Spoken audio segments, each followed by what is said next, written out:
Você tá falando sobre racismo, mano. E você é um cara que é inserido em vários contextos da periferia, África, assuntos de cunho social. E, cara, é bom ouvir quem tá dentro da parada, quem não, e quem consegue cortar esse cordão umbilical da ideologia, de qualquer lado. Sim. E aí, por isso que a gente gosta muito de te ouvir falar sobre. Sim. Porque você não vai ser tendencioso para lado algum. Sim. Nem para o cara que minimaliza o problema, nem para o cara que joga como nós estávamos conversando, joga isso como uma guerra de classes. Que Usufrui do caos, né? Exatamente. Que não é nem uma causa, já é um meio de ganho. Sim. A gente sabe, em muitos meios, isso é uma maneira de se ganhar com isso, né? Com o caos. Cara, a gente queria ouvir sobre isso da sua parte, cara. Sim. Existe racismo estrutural no país? Existe? Acho que vamos lá. Eu acho que vamos construir essa proposta de assunto. Chesterton escreveu um livro chamado Eugenia e Outras Drogas, e eu acho que a gente precisa compreender, primeiro, a ideologia por trás de todo esse contexto racial. Eu não vou abordar só a questão do negro. Quando a gente fala de racismo, parece que a gente está tratando especificamente o preto, o negro, né? E existe uma parcela na mídia que fala que não existe racismo, é só negro. Racismo, a gente está falando de... A etimologia já diz, é a rejeição a uma determinada raça. Então, quem mais sofreu com isso foram os judeus e também, obviamente, os negros, né? Os negros sofreram muito, historicamente falando. Mas dentro do contexto da eugenia, quando a gente avalia o cristianismo, por exemplo, a nossa religião, que se torna uma religião estatal, né, a partir do século IV com Constantino. O que acontece? A partir disso, né, Constantino tem uma adesão ao cristianismo, ele teoricamente se converte ao cristianismo, e a gente começa então um processo, uma era muito escura dentro do cristianismo. O cristianismo se tornou a base governamental de praticamente todos os países europeus, os grandes países, a França, a Inglaterra, o Ocidente na maioria. De um modo geral, assim, vou ter a lista de países aqui, mas ele se tornou a base cultural desses países, né? Quem vê Vikings ali vai ter uma aula histórica ali sobre isso, boa, né? Série boa. Maravilhosa. E aí o que acontece? Você assistiu Valhalla? Valhalla ainda não. Bom pra legal caramba. porque mostra tudo baseado quando eles se convertem. Valhalla é todo sobre quando eles se convertem. Então, o que acontece? Quando Constantino se converte, Constantino passa, então, a definir aquela religião como uma religião praticamente de origem europeia.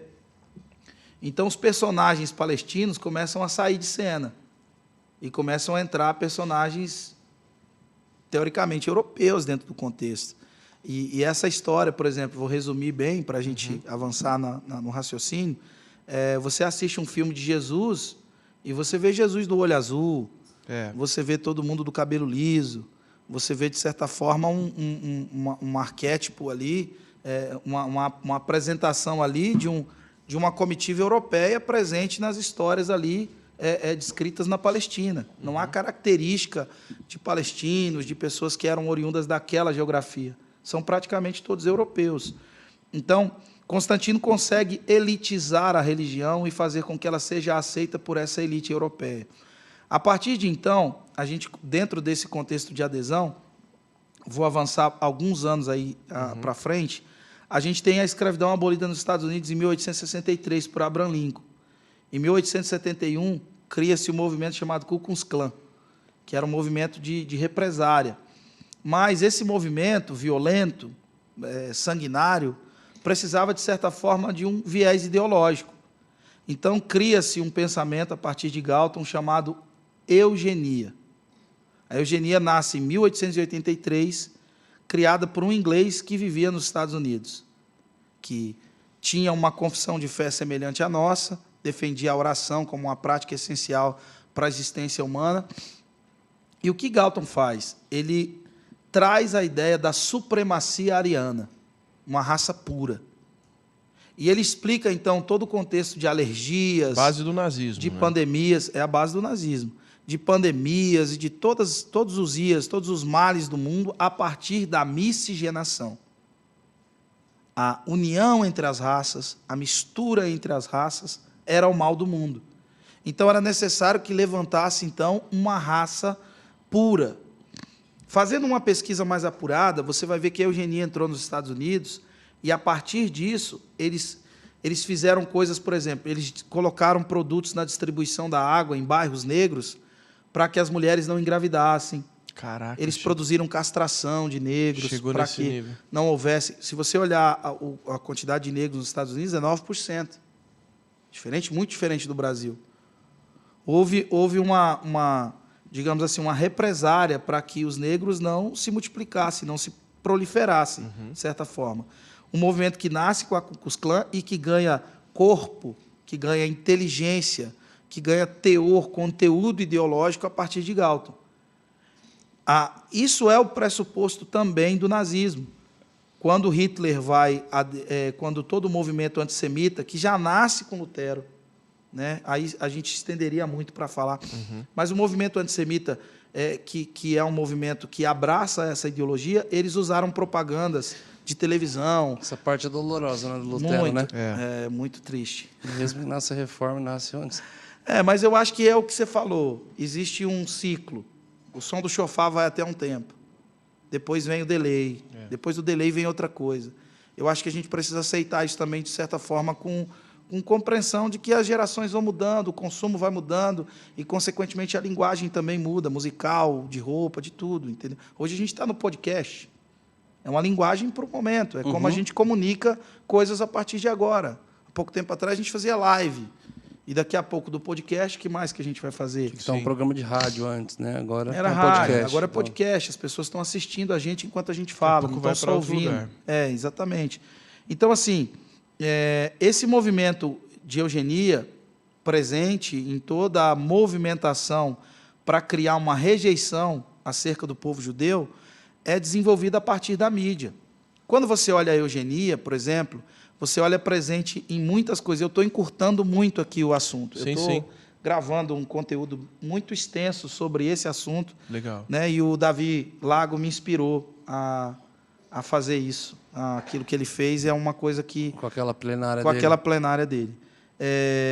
Mas o que acontece? Quando você olha para a presença da eugenia sendo difundida a partir da cultura, você tem uma explicação por que toda princesa é branca, toda princesa é loira. O rei da selva, o Tarzan, é um homem branco. O cara que fala com os bichos, os africanos estão lá desde não sei quando, não conseguem dialogar com o leão, com o elefante, eles criam um homem branco lá. Então, toda a ideia desse herói, dos heróis apresentados, dos heróis oferecidos, né, parece meio maluquice. Eu não queria que você enxergasse a minha fala como alguém que trabalha por uma luta de gênero, porque... uma luta de classe, melhor dizendo, isso não tem absolutamente nada a ver, isso é um pecado, é uma anomalia social. E a gente precisa olhar para isso, biblicamente falando, sem viés ideológico. A gente precisa enxergar isso como uma iniquidade que vem se arrastando ao longo do tempo. Exato. E entender o remédio certo para combatê-la. Mas você vai percebendo, então, o céu é branco, os anjos são brancos, Deus é branco, tudo é branco. Consequentemente, isso é resultado dessa ideologia, a supremacia ariana. Existe uma raça superior. Existe uma raça que se sobrepõe sobre a outra. Mas quem interpreta Deus mais legal foi Morgan Freeman, para mim. Todo poderoso. Então, dentro desse contexto, dentro dessa ideia, você tem, então, Hitler abraçando essa ideologia e toda a sua equipe, né? As suas mentes pensantes. Sim.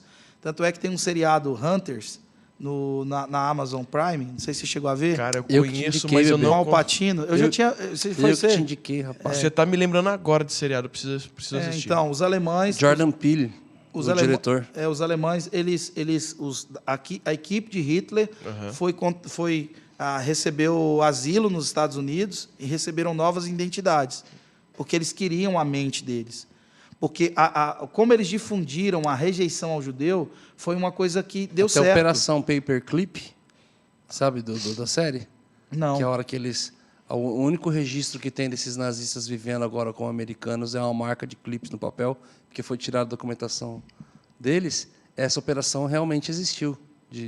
Você pesquisa no Google, Paperclip, tem toda lá. Eu não lembro, faz tempo que eu assisti já a série. É muito boa. Mas então, assim, a eugenia ela se torna, então, uma filosofia presente, uma ideologia, uma ideia, né, presente em todo o contexto de difundir cultura. Dentro dos Estados Unidos e, consequentemente, a Alemanha adota isso como... não a Alemanha, mas a Alemanha nazista, adota isso como um caminho. Então, ela começa, então, a apresentar comerciais com judeus dos nariz muito grande, em jeito de rato. Tem documentos que mostram isso, de propagandas que eram feitas, de sátiras que eram feitas, de piadas que eram feitas. Aquilo foi sendo semeado no consciente coletivo de todo mundo. Goebbels, né, que foi responsável. Exato. Então, tipo, à medida com que isso foi sendo abraçado como uma coisa normal, como olhar o judeu como um rato, como olhar o judeu como um bicho, e não como um ser humano, a implementação da ideia... né, foram doses insertadas com o tempo ali. Né? A partir dessa filosofia. Então, por exemplo, essa filosofia ela é tão maligna quanto qualquer outra filosofia. Então, e eu vou chegar já no aspecto prático para a gente realmente não ficar muito extenso a questão histórica, né, da coisa. Mas, quando isso chega, por exemplo, vamos pular aqui, né, para 1948, a gente tem um movimento que é embasado por essa ideia, na África do Sul, criada por um cristão, por um pastor presbiteriano. Até anotei o nome dele, Daniel François Malan. Ele criou um movimento chamado Apartheid, que era uma separação entre negros e brancos, uma divisão na África do Sul. Cara, isso matou gente demais. Ele era ministro, esse cara. Ele era da bancada evangélica da África do Sul. Olha aí. E ele criou uma divisão entre negros e brancos, e isso foi uma carnificina. Aí, dentro desse contexto de eugenia, para a gente responder a questão, existe um racismo estrutural? Um dos grandes escritores infantis que a gente tem é Monteiro Lobato. Monteiro Lobato escreveu, então, o famoso Sítio do Pica-Pau Amarelo, mas ele também escreveu um livro chamado Presidente Negro. Presidente? O Presidente Negro. Monteiro Lobato, junto com Nina Rodrigues, eram os caras que defendiam a presença da Ku Klux Klan no Brasil. Monteiro Lobato... O filme Presidente Negro era sobre o quê? O livro, Presidente Negro, era sobre o desprezo ao negro e a incapacidade do negro de presidir ou de assumir responsabilidade governamental. Era o desprezo para que negros ocupassem lugares de governo, e ocupassem lugares, enfim, lugares de autoridade. Esse livro está disposto. Se você que está assistindo a gente der um Google, você vai colocar o Presidente Negro, você vai ver, Monteiro Lobato escreveu essa literatura, foi proibida, depois tirada, depois voltou, lutou pelo direito de volta. Ele escrevia artigos para um jornal do Rio de Janeiro, e os artigos estão disponíveis também na internet. Monteiro Lobato tinha escrava, era filho de escravagista. Junto com Nina Rodrigues, uma das grandes vozes do Brasil. Se você começar a ler a história dele, você tem nojo.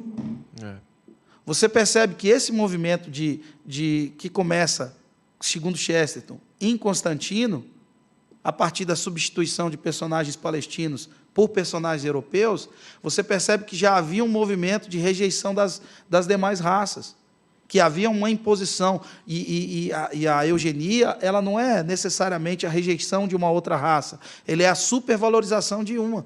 E sempre que você supervaloriza uma coisa, você desvaloriza a outra. Exato. É um efeito natural de supervalorizar uma coisa. Então, você tem esses fragmentos de uma ideia de supremacia de raça a partir do século IV. Você tem a crescente disso. Você tem personagens importantes históricos, como, por exemplo, Lutero, que tinha ações antissemitas, que não acreditava na grande comissão, como a gente acredita. Porque o que é a grande comissão, senão a expansão do evangelho aos povos, às raças?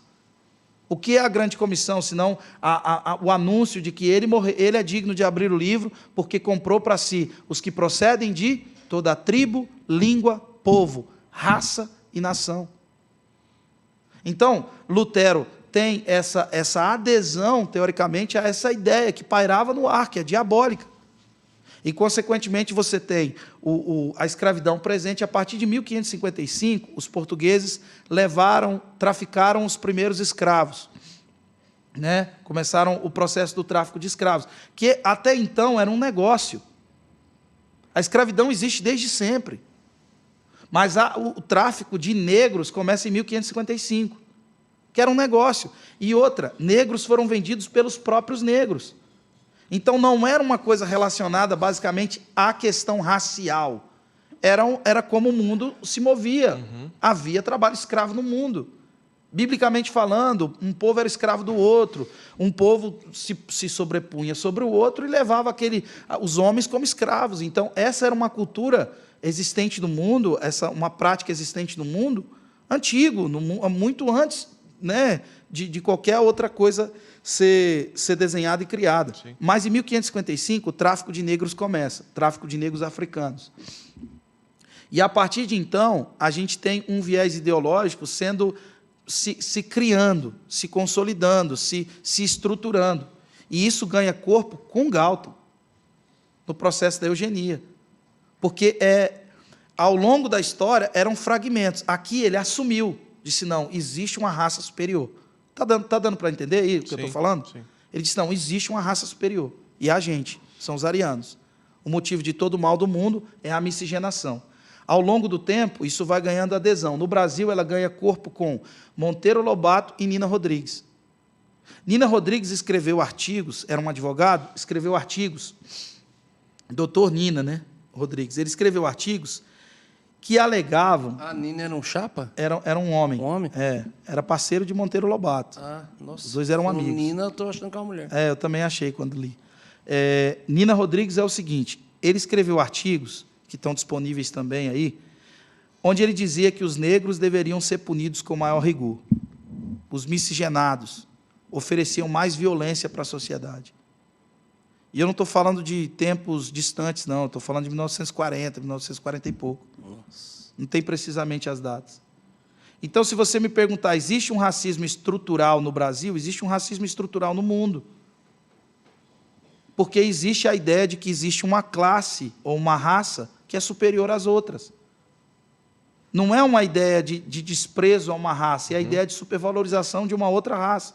Mas você considera massivo no Brasil, por exemplo? Não mais, mas existe uma ideia ideológica... Porque existe uma conscientização hoje. Exato, né? Existe uma ideia ideológica que paira. Por exemplo, o artigo que eu estou escrevendo, que eu falei, era a Anastácia que fazia o bolo. Sim. Qual o prejuízo disso? O negro não assumia a sua própria autoria dentro da série infantil mais vista no Brasil. Anastácia fazia o bolo, Dona Benta levava a fama. O nome da farinha é de quem? É de Anastácia ou de Dona Benta? Ninguém lembra da Anastácia. Então, teoricamente, essa era a divulgação ou apresentação de uma ideia presente em Monteiro. Mas isso seria... A gente deveria levar à anulação das obras? As obras? Não, acho que não. Eu acho que a gente precisa ter equilíbrio. E aqui eu quero chegar no ponto em que eu acredito. Eu não estou falando isso aqui dentro de um campo das opiniões. Eu estou trazendo um fato que é histórico. Sim. Vocês entendem isso? Com certeza. Tudo isso é história. Tudo isso, se você puxar a linha do barbante, você vai ter uma compreensão de que está ali, presente na história. Então, a lei da vadiagem em São Paulo, onde negros não podiam ser encontrados depois de um determinado horário na rua. Senão apanhava pra cacete, era preso, colocado na viatura e não tem explicação para isso. Então você tem, tipo assim, a presença de escravos no Brasil até muito depois da escravidão ser abolida. Por conta desse pensamento de supremacia. Então, enquanto há uma raça suprema, as demais raças são inferiores àquela. Então, quem é digno, quem pode ocupar lugares? A gente tem a história dos clubes cariocas, por exemplo. O Fluminense. Eu sou flamenguista, os tricolores que me perdoem. Por que o Fluminense tem um apelido de pó de arroz? Porque os jogadores negros tinham que se pintar para poder entrar no campo. Tá brincando. É verdade, é história. Isso não faz tempo. Não faz tempo. Então, assim, existe um racismo estrutural. Cara, existe um pecado estrutural. E a gente precisa enxergar o racismo não como uma mera luta de classe. E a igreja fez isso. ela para de falar de um assunto que é tão essencial e importante, que é uma anomalia social, como a violência contra a mulher. E quando a gente vai avaliar a história do racismo, por exemplo, recentemente eu gravei um vídeo, né? Bandido bom é bandido morto? Fogo nos racistas. As duas frases, elas são similares, mesmo que o pessoal da militância vai dizer, não, mas existe é legítimo o grito. Eu sou neto de uma mulher que morreu com 104 anos. Uau. Que tinha um empreendimento. Duvidoso. Duvidoso. Meu pai tem 13 filhos, cara. Eu fui criado num lugar que tinha, pelo menos, a minha adolescência em diante, tinha pelo menos ali uns 8 prostíbulos em volta. Nossa. Eu fui criado sem pai.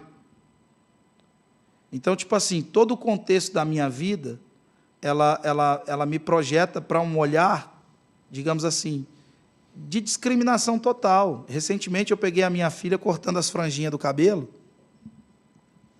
Na verdade, a minha esposa pegou, e foi chocante para a gente, quando a gente perguntou por que ela estava fazendo aquilo. Ela disse, porque eu queria ser princesa. A princesa não tem cabelo igual ao meu. Quem ensinou isso para minha filha, cara? Foi a gente? Uhum. Ou ela foi fazendo a soma dela a partir do que ela assistia? A eugenia está presente em tudo. É uma filosofia diabólica, criada, existente e presente. Então, como é que a gente vai combater ela? Olhando para ela como um pecado. Aí, no artigo, eu dizia, bandido bom é bandido morto? Não. Fogo nos racistas? Não. Porque se a gente for avaliar a história, a gente tem John Newton, por exemplo, que compôs a música cristã mais traduzida do mundo, que é Amazing Grace. John Newton era um traficante de escravos, filho de traficante de escravos, ateu, se converte, faz a sua primeira oração no primeiro náufrago que enfrenta, em uma viagem onde ele estava indo buscar escravos, faz a sua primeira oração, mas continua com a vida podre. Volta, continua trabalhando, porque era um negócio normal. O negócio de escravos sempre foi um negócio normal no mundo. Mas ele trabalhava especialmente com os negros, com o tráfico de escravos africanos. Num segundo náufrago que ele sofre, é a história desse irmão anglicano, num segundo náufrago que ele sofre, ele faz uma oração, ele aceita, teoricamente, a Jesus como uma realidade espiritual, como seu Deus, e ele, então, vai num culto onde John Wesley estava pregando. E John Wesley, um inglês, começa, então, a confrontar o processo do tráfico de escravos. A escravidão como um pecado, trata a escravidão como um pecado, como uma pauta da sua pregação. Esse cara entende, compreende que aquilo era um pecado, ele abandona o negócio e ele se torna um pastor anglicano. John Newton era um pastor anglicano. E esse pastor se torna também um compositor, ele assina o arranjo de várias canções, menos de uma, que ele não assina como arranjador. Amazing Grace. Porque a base do arranjo era aquilo que ele escutava nos navios, de negros que eram transportados da África para a Inglaterra, e eles não podiam emitir nenhum tipo de palavra, eles não podiam fazer nenhum tipo de rito. Então, eles simplesmente sussurravam.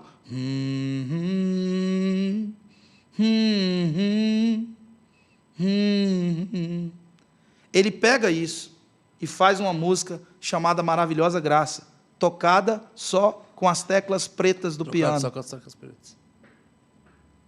John Newton era um traficante de escravos, mas se torna uma das vozes mais importantes do mundo para o fim da escravidão nos Estados Unidos.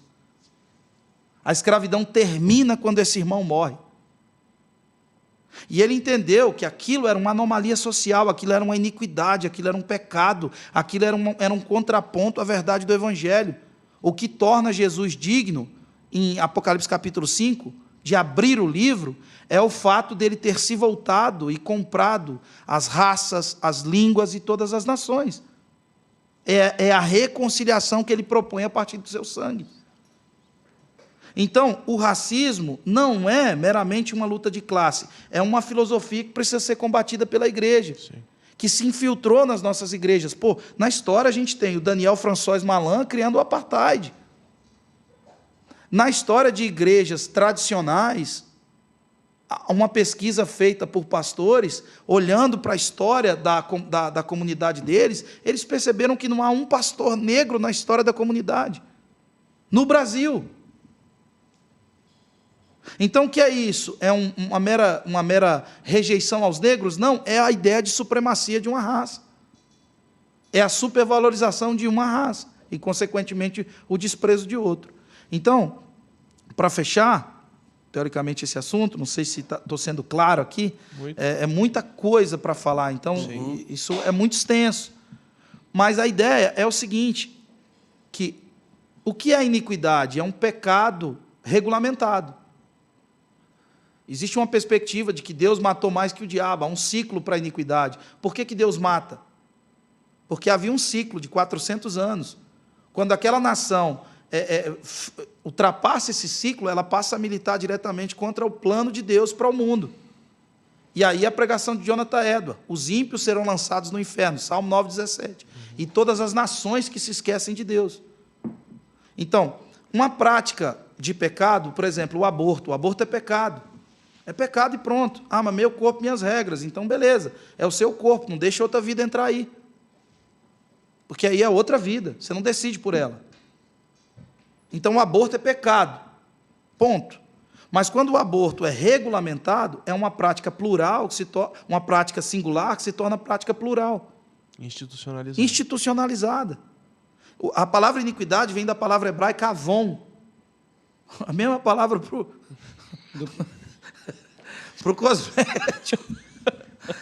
E não se sinta culpado ou pesado se você vende Avon ou usa Avon. É nova ao contrário. Então, mas é a mesma palavra, Avon. É o sentimento por trás do pecado. Então, quando uma prática singular é institucionalizada, automaticamente ela passa, a partir dessa legalização, dessa institucionalização, ela se torna parte de uma cultura. Ela é reproduzida agora por gerações, porque ela não é mais uma coisa institucionalizada, ela é a construção de uma cultura. Por isso que a gente precisa tomar muito cuidado com o legislativo. Por isso que Jesus falou, olha, com a multiplicação das iniquidades, o amor de quase todos vai se esfriar. Então, o que é o racismo? É uma prática singular, que é institucionalizada, se torna prática plural e, consequentemente, se torna parte de uma cultura. E é reproduzida culturalmente. Existe uma supremacia. Quando você vê na televisão, você vê maciçamente a presença daqueles que são, no olhar da eugenia, membros de uma raça superior. Quando você olha para a história, para a construção, aí você vai ter meninos de favela, né? Tem até um rapper que diz, calcula o prejuízo. Nossas crianças acreditam que quando crescer vai ter cabelo liso. Você tem um tipo de cabelo, um tipo de pele, um tipo de olho, um padrão de beleza. E tudo isso é oriundo desse contexto filosófico de Galton.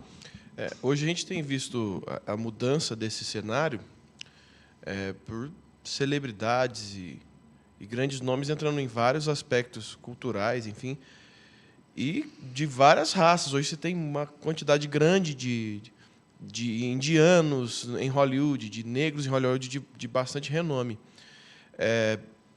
Lógico que continua tendo, existe o racismo, existe os racistas e precisa ser tratado da devida forma. Por exemplo, uma questão que eu tenho, que tem acontecido muito, hoje tem acontecido a substituição racial de certos personagens em Hollywood ou em outras obras fora de Hollywood. Por exemplo, hoje se eu não me engano, a Branca de Neve vai ser negra, a Pequena Sereia vai ser negra, enfim, seja da forma que for, se for negro, se for asiático. Você acha que é um caminho legal a ser tomado, a substituição racial de certos personagens de já renome ou já aí cravados na história do cinema, por exemplo? Estou dando um exemplo, tá? Ou se criar, se dar plataforma para outros personagens de outras raças. O que você pensa sobre isso? Eu acho que talvez eles estão combatendo a filosofia. E é isso que eu estou falando, sabe? Especialmente, assim, para ficar bem claro. Que não é tipo assim... Foi uma filosofia, uma ideia que o cara criou, que ela se arrastou por anos. E eles perceberam que, tipo assim, não havia espaço para ninguém a não ser daquela raça superior. Então, não é o desprezo pelo indiano, pelo africano, pelo judeu. É a supremacia ariana. Então, consequentemente, há um combate a essa filosofia. Como fazer isso? Não sei. Seja um caminho, talvez, dar oportunidade para demais. Eu acho que a internet, o mundo globalizado, acabou potencializando talentos e inúmeros outros talentos. Antigamente, o negro especificamente, ele tinha espaço na música, no esporte e nada mais. Você já foi atendido por um dentista negro? Por um médico negro? Já. Já? Já. Mas é raro, você concorda? É mais difícil. Sim. É ou não é? É. Tipo assim, nos condomínios que a gente mora, que eu sei que você mora, eu moro, a presença de negros é muito pequena. Nos lugares onde a gente come, a gente vê poucos. Então, por exemplo, o diretor de uma escola. Isso é uma ideia de... Eu não estou apresentando com isso, tipo, uma ideia de... Entra no viés ideológico, eu não quero entrar. Eu estou entrando no contexto histórico. Que existe, por muito tempo, a ideia de uma supremacia de raça. Você falou no início, eu não sei se foi durante o episódio ou antes, Estados Unidos tem 9% de... Acredito que é. Vamos dar um Google? O Brasil é quanto? Rapaz, eu não lembro a porcentagem certa, 40%, mas é um muito negócio maior. assim. 40, a gente é um país miscigenado, um país multicultural. Então, tipo, aqui você tem alemão, você tem italiano, você tem africano, totalmente você tem miscigenado. japonês, você tem... Eu não sei se tem uma sociedade mais miscigenada que a gente. Não, E que recebe não bem, sei. né?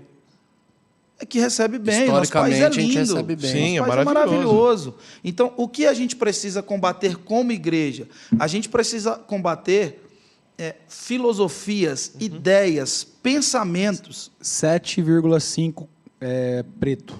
2010, o censo de 2010. Nos Estados Unidos? América. Não, Brasil. No Brasil. 47, é que tem muito pardo. 47,5 branco, 43 pardo e 7,5 preto. Preto. Olha nos Estados Unidos para a gente dar uma olhada, ô Medina. Processo 2010. 2010. 2010. Então, assim, mas aí a gente tem, consequentemente, uma nação que não prospera. A gente está prosperando, mas assim, a prosperidade ela tem limitações, principalmente dentro do campo do empreendimento. Tardia e limitado. A gente tem uma dependência do Estado. Estados Unidos são 12,3. 12,3. Isso. E nativos americanos, que são os índios, 0,9. Oi. Dizimado. Infelizmente é uma realidade. É doideira. Então, assim, a gente está falando, eu acho que é bom deixar uma coisa bem clara. A gente está falando de história, certo? Amém? A gente está falando de história. A partir de um contexto histórico, trazendo uma reflexão a partir disso. Para pensar, existe um racismo estrutural? É só a gente olhar para a ideia filosófica. É só a gente olhar para a quantidade de influenciadores na televisão negros que a gente tem, judeus que a gente tem. A maioria tem-se um padrão de beleza, porque é fruto dessa ideia de que existe um padrão, de que existe a supremacia de uma raça em específico. Os arianos. Pessoas como Medina, por exemplo. Olha, jogou na conta do Medina. Lourinho do Ô, olho Medina, verde. você tem dívida histórica. Me dá aí alguma coisa que eu sou Não, pardinho. você não tem uma dívida histórica. Você tem que combater O uma... que você acha dessa coisa? Essa Não frase, acho. eu acho, Dívida eu acho histórica. particularmente terrível. Eu acho que você precisa se arrepender. Eu? Não, eu acho que o pecador que aderiu a essa filosofia, ele precisa de arrependimento. Ah, sim, o cara, E aí, quando o você praticante se você, olha só, igreja agora, quando você se arrepende, a Bíblia diz que todo escrito de dívida contra nós não é quebrado? Aham. Sim ou não? Então, o que você precisa? De uma consciência de pecado e de arrepender-se desse pecado. Então, se você se arrependeu desse pecado, John Newton se arrependeu. Ele entendeu que ao traficar escravo, ao desprezar o negro, ao supervalorizar a sua raça, ele estava em pecado. Não, O que ele fez? mas eu falo da galera que, por exemplo, vamos Sabe falar que do tem um Medina, filme, que é o né? mais branquinho. De John Newton? Eu já Não. assisti o filme, mostra tudo. As teclas pretas, ele indo... Manda para mim. correndo. Ele não assina como arranjador. Ele escreve a Não, mas maravilha. mostra os Mano, mas os só negros nessa ali só questão tocando aí, com sobre teclas. essa questão que jogam muito sobre a dívida histórica. Vamos falar aí o Medina mais branquinho aqui. A gente vai entrar Cara, no viés ideológico. você tem uma dívida histórica. Mano, quem fez que pagou, na minha opinião. O Medina não é um racista. Tá ligado? Então, a gente que vai entrar, pague. a gente vai O entrar num racista viés. seja punido, por A exemplo. gente vai entrar no viés ideológico. E aí eu não gosto de conversar sobre esse assunto a partir desses pressupostos ideológicos, Aham, sim. da narrativa ideológica. Aham. Eu sou um pastor. Então o que eu preciso? Quando eu avalio, tipo, existem dois caminhos. Existem o caminho do Malcolm X, que é tiro, porrada e bomba, É. e existe o caminho do Martin Luther King, que tinha brancos ao seu redor dizendo assim, olha, que os negros hoje não vejam os brancos como seus inimigos, porque o destino dele está intrinsecamente ligado ao nosso, e o futuro deles está inevitavelmente ligado ao nosso. Então, I have a dream, eu tenho um sonho de que os nossos filhos não sejam julgados pela cor da sua pele e pelo tipo do seu cabelo. Que eles brinquem juntos, que eles se juntem. Então, o anúncio era a reconciliação. Então, quando eu falo de racismo, eu digo, é um pecado existente, presente em uma filosofia que precisa ser combatida. Você tem uma dívida histórica? Eu não quero entrar nesse viés, porque eu acho que é uma discussão ideológica. Sim, o que eu sim. quero? Que você tenha consciência de que, se você aderiu a essa ideia filosófica, você está em pecado. Com E certeza. por isso que eu amo a Azusa do Giovanni Si. Porque em nenhum instante eles apresentam o racismo da Azusa como uma questão ideológica, mas como um pecado. Violência contra a mulher é um pecado. No Sudão do Sul, em 2017, legalizaram o estupro como forma de pagamento aos soldados. É uma anomalia social, uma iniquidade. Olha só, um pecado, estupro é pecado. Isso é regulamentado. Depois de regulamentado, se torna uma iniquidade. Com a multiplicação delas, o amor se esfria, certo? O que acontece? Isso se torna parte de uma cultura, a cultura do estupro. Porque depois dessa geração de regulamentação, eles não vão mais olhar para a lei, isso virou uma cultura. É um comportamento inerente E é ao muito ser forte humano. em algumas Por isso culturas. que Davi diz, em iniquidade me concebeu a minha mãe. Ele não estava falando do pecado que a mãe dele concebeu, mas ele estava falando de um contexto cultural, onde o que rege esse contexto cultural e comportamental é uma iniquidade, um pecado regulamentado, que consequentemente se torna um comportamento inerente ao habitante, ao morador, a quem existe naquela cultura. A sociedade. Então a gente reproduz culturalmente uma ideia, uma filosofia. Nina Rodrigues fez parte disso. Ele construiu uma ideia, dizendo assim, o negro tem que ser punido. Ontem a gente estava num clube de tiro e eu estava com um policial negro. E a gente conversava sobre isso, falava sobre isso. Então assim, coloca o negro ali, coloca o negro cá, coloca o negro aqui. Não é, a minha conversa não é essa. Aham. Nessa guerra eu não entro. Eu entro o seguinte, existe uma ideia maligna, diabólica, Que precisa ser como combatida. pastor, no púlpito na minha igreja, eu digo, nós precisamos de arrependimento. Olhar para isso e entender, é pecado, cara. Poxa, que pecado, que tragédia. Aí eu quero o bandido convertido, e eu quero o racista também, como John Newton. E aí, o que eu digo no meu artigo é o seguinte, o ser humano, Brunão, é veneno de cobra. E essa é a beleza do evangelho. O ser humano é o veneno, mas ele é o antídoto. É. John Newton traficava escravo, mas quando ele morre, a escravidão termina. Quando ele morre, ele deixa uma música composta por aqueles que ele ouviu cantando no navio, que não tinha som, mas ele entendeu qual era o pedido, o grito da alma deles. E ele escreve uma canção, e esse homem se torna um branco, arrependido, que não tinha uma dívida histórica, tinha um comportamento de um arrependido. sim. Zaqueu não tinha uma dívida histórica com as pessoas que ele defraudou. Mas o arrependimento propiciou uma ação, dizendo, se acaso restituir alguém, se acaso defraudei alguém, eu vou restituir 6 vezes mais. O que Jesus diz? Hoje nasce um partido político nessa casa? Não. Hoje chegou salvação. Exato. Então, a salvação produz um comportamento em direção ao outro. O que é morte, biblicamente falando? É sair do nós para o eu. E vida é do eu para o nós. Então, quando Zaqueu se dispõe, ele não está pagando uma dívida histórica, ele está mostrando o fruto do arrependimento dele. Então, se você tem um comportamento que é fruto dessa filosofia, que é fruto dessa ideia de supremacia, e que aqui a gente, obviamente, não vai conseguir falar tudo, dentro desse contexto, mas eu acho que já abre um leque para as pessoas fazerem suas pesquisas. E um livro que eu poderia deixar aqui, livros para as pessoas lerem, Chesterton, A Eugenia e Outras Drogas, escreve isso depois em algum lugar, para as pessoas poderem comprar essa literatura. Racismo, A Cruz e o Cristão, do John Piper, que são literaturas que tratam racismo assim como a gente precisa tratar a violência contra a mulher. Assim como a gente precisa tratar a questão do suicídio. A cada 36 minutos uma pessoa se mata no Brasil. É uma anomalia social. Precisa ser combatida pelo poder do Evangelho. Ficou claro que, tipo, eu não estou, tipo assim, aqui dizendo, Sim, sim. paga minha dívida aí, Não, Medina. que isso. Não, Medina, se você tem a ideia de que a sua raça é superior à do Brunão, a minha, cara, você é fruto dessa filosofia que começa a ser, tem lampejos no século IV, vai se desenvolvendo a partir da história, perpassa por Lutero, ganha corpo, vida e embalagem com Galton. E depois ganha Hollywood, depois ganha a Alemanha nazista, depois ganha investimento de pessoas que pensam do mesmo jeito. Isso vai se estruturando até chegar a um ponto que a gente pensa, pô, cadê o resto?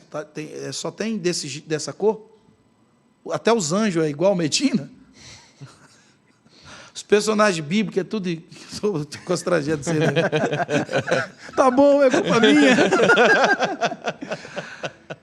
Faz sentido, Bruno? Muito. Make a sense. Muito, muito. Manos, e aí? Muito bom, cara. Muito bom. Muito Vai bom. dar para ficar mais Você 2 assistiu horas onde aqui. o Teatro da Azusa? Eu assisti no teatro deles mesmo, São Paulo? aqui em São Paulo. Eu e o Eli Soares. A gente estava junto. Estava compondo uma música da gravadora, e aí ele me chamou para um rolê. Ele falou, vamos ver? Eu falei, vamos. Foi a coisa mais impressionante que eu já vi na minha vida. Eu fiquei 1 mês chorando quando eu lembrava da história de um cara que, tipo, cara, esqueci o nome dele. William Seymour? William Seymour não foi brigar, não foi lutar. Ele foi se encher do Espírito Santo, e eu acho que esse é o papel da igreja. E a reconciliação vem a partir do arrependimento. Não existe outro caminho para a gente como pastor. O que a gente não pode fazer é ignorar assuntos que são pauta da igreja, porque é resposta para o mundo, por conta da guerra de narrativa, das questões ideológicas. A gente precisa voltar a nossa reflexão a partir de questões históricas. Mano, um pastor presbiteriano, os presbiterianos, eu sou presbiteriano na minha formação, né, na minha primeira experiência com Jesus foi dentro da comunidade presbiteriana independente em Jataí. Daniel François Malan, que ocupa um lugar importante como ministro, desenvolve um pensamento que vem de 1948 até 1994. Cara. Longo. Colocou os negros prostrados, cara. Se você for no Museu do Apartheid em Joanesburgo, você sai de lá em choque. O taxista que levou a gente, viu a gente naquele movimento todo, naquela resenha toda, e a gente tinha 2 opções, ou a gente ia no Parque dos Leões ou no Museu do Apartheid. Como eu estava dirigindo a galera, eu falei, não, eu que decido. Eu voto Minerva e ninguém vai votar. A gente vai no Museu do Apartheid. Ninguém vai ver leão, Aqui é uma não. democracia, eu que falo de você. Eu falei. E todo mundo amou, curtiu, a galera que foi junto, mas quando a gente saiu, a gente estava só em 4 pessoas, quando a gente saiu, o taxista falou assim, eu queria agradecer por vocês terem escolhido vir para cá. E aí, falando inglês ali, o Matheus estava junto ali perguntando por quê. Ele falou, porque cada ingresso rende 8 refeições para alguém que foi prejudicado pelo apartheid, que até hoje não conseguiu se recuperar. Eu disse, você perdeu amigos? Ele disse, eu tenho amigos que sumiram, que saíram de casa para comprar alguma coisa e nunca mais voltaram. Porque era definido um lugar onde eles podiam andar. Eles não podiam atravessar um outro determinado lugar. Aí eu pergunto para você o seguinte, uma ideia, que se estendeu até 1994. Cara, 1994, o que aconteceu para a gente? Copa. A Copa, o Tetra, até hoje a gente comemora. Está presente na nossa memória, eu sei a escalação inteira da seleção.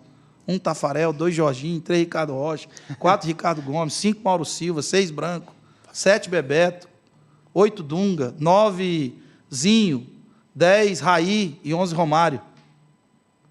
E ele entrava o Bebeto ainda. Se eu sei a escalação do time do Brasil, você acha que em 1994 as pessoas que viveram o apartheid esqueceram do que aconteceu? Jamais. Está presente lá, cara. Então, assim, o grande caminho para tudo isso é o arrependimento.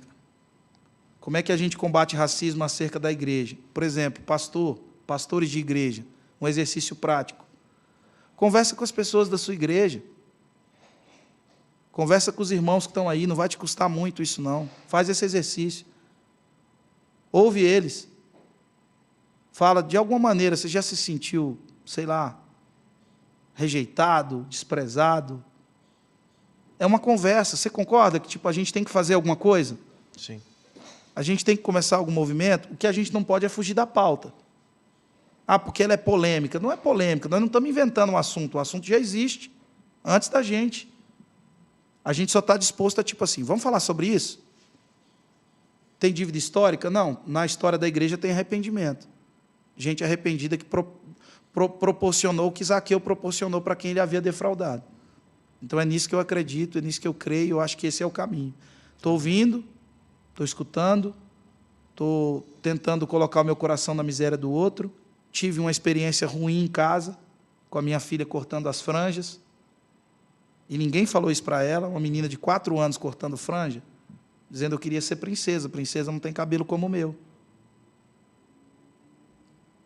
Então, tipo assim, existe e a gente precisa encarar esse assunto como igreja de Jesus, porque a gente tem o poder do Evangelho para combater qualquer anomalia social, qualquer situação, e por isso que a gente faz obra missionária, porque o Evangelho é uma contracultura. Ah, mas lá eles estupram mulheres, mas no Evangelho a gente as honra. A grande questão, para a gente fechar o pensamento, é o seguinte: o que é que torna Jesus digno de abrir o livro? Cara, o momento mais triste da história para mim é o momento em que João percorre o céu, vê a recompensa das igrejas, mas em um determinado ponto da experiência apocalíptica, da revelação, ele chega e ele diz assim: eu vi um livro que estava na mão direita daquele que está sentado no trono, e todos os seres ao redor dele, e o anjo bradando em grande voz: ninguém é digno de abrir o livro e os seus 7 selos. A Bíblia diz em Apocalipse capítulo 5 que João chorava muito. Sabe o que João viu, cara? Estevão morreu em vão. João foi o último a morrer. Pedro morreu em vão. Paulo, tudo que ele fez. Cara, eu perdi amigos no Coliseu. Imagina João olhando para tudo aquilo, e se a nossa esperança em Cristo consiste apenas nessa vida, somos os mais miseráveis de todos os homens, os mais infelizes, os mais dignos de lástimas. 1 Coríntios 15, 19. João olha para aquilo e diz assim: cara, acabou para a gente. Tá bom, Deus está sentado no trono, a gente tem um monte de recompensa, vamos comer o fruto da árvore da vida, mas ninguém pode abrir esse livro. De repente, um ancião vem para João e diz: João, não chores. Eis que o leão da tribo de Judá venceu para abrir o livro e os seus 7 selos. Então, mano, quando eu vejo essa parada, lembra do Vingadores, quando aparecem todos os heróis para lutar contra o Thanos? Eu choro. Mano, de verdade. A hora que aparece o Forte.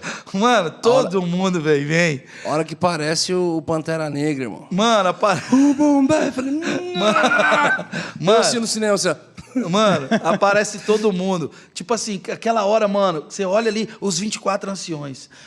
Mano, os animais estão cantando. Tá todo mundo vindo assim, dizendo: digno é o Cordeiro de abrir o livro, porque foi morto. E por que ele foi morto?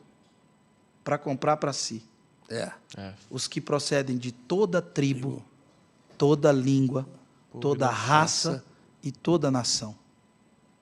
Não existe, na perspectiva do Cristo, uma raça superior. Glória a Deus. O seu sangue foi derramado por todas as línguas, por todas as tribos, por todas as nações. E essa atitude é o que qualifica o Cordeiro a abrir o livro. Está ali: digno é o Cordeiro de abrir o livro, porque foi morto e comprou para si os que procedem de toda etnia, de toda a existência humana. Então, esses foram comprados pelo sangue de Jesus. Então, o evangelho é o evangelho da reconciliação. Amém. Então, a gente precisa ter isso em mente e entender que tudo que luta contra isso, ou tudo que atrapalha essa ideia original do evangelho, precisa ser combatida, cara. Precisa ser combatida pela nossa pregação. A gente não pode fugir desse assunto. Com certeza. Ah, mas é porque a esquerda pegou esse assunto e se alimenta e retroalimenta do caos das cotas. Eu não vou discutir cota, cara. Não me põe numa cadeira para discutir cota. Se tem que ter cota, se não tem que ter cota. Eu sou pastor. Eu discuto o comportamento espiritual das pessoas. Você precisa de arrependimento, cara. E ponto. Meu amigo, foi top, cara. Maravilhoso. Foi legal. Foi muito Obrigado, bom. mano. Meu amigo, obrigado por estar aqui Gente, com a gente de obrigado, novo. obrigado. Incrível, incrível. Top demais, incrível demais. Pontual, necessário para esse tempo. Sim. Para todos os tempos, né? Mas hoje, da forma tão politizada, tão enviesada do jeito que Sim. está, foi muito bom ouvir com tanto histórico, propriedade e lucidez. Uma Muito benção, tenho obrigado. certeza que vai abençoar muita gente. Galera, você que ficou com a gente até aqui, compartilha, comenta, se inscreva nesse canal, se torne membro, bebê. É isso. Vai no computador ali, seja membro e você vai estar ajudando esse canal. Tamo junto, até mais. Ouça as músicas novas do Vilela. Poxa, ao Felipe Vilela. Me ouça no Spotify, isso vai me ajudar bastante. Todas as plataformas. E assim, só para dizer mesmo, eu estou falando desse assunto como pastor. Não estou falando, eu não pretendo ser nenhuma outra coisa a não ser alguém que fala para uma comunidade local e para irmãos que querem, para edificar o corpo de Cristo. Amém. Então, essa é a minha abordagem. A minha abordagem é uma abordagem pastoral e isso é o que eu sou. Se você é um historiador, um político, faz a abordagem a partir do seu ofício, né? Então, porque é um assunto muito... A gente sabe, né? A gente fala, meu Deus, vai pegar essa fala aqui, juntar com aquela. Sim, sim. Mas, enfim, não estou preocupado com isso, né? Não estou preocupado, mas eu só estou deixando claro, né? Enfim, e me ouçam. Obrigado mais uma vez, Brunão. Obrigado, Medina. Obrigado, Matheus. E é isso. Deus abençoe. Tamo junto. Beijo. Abraço. Valeu!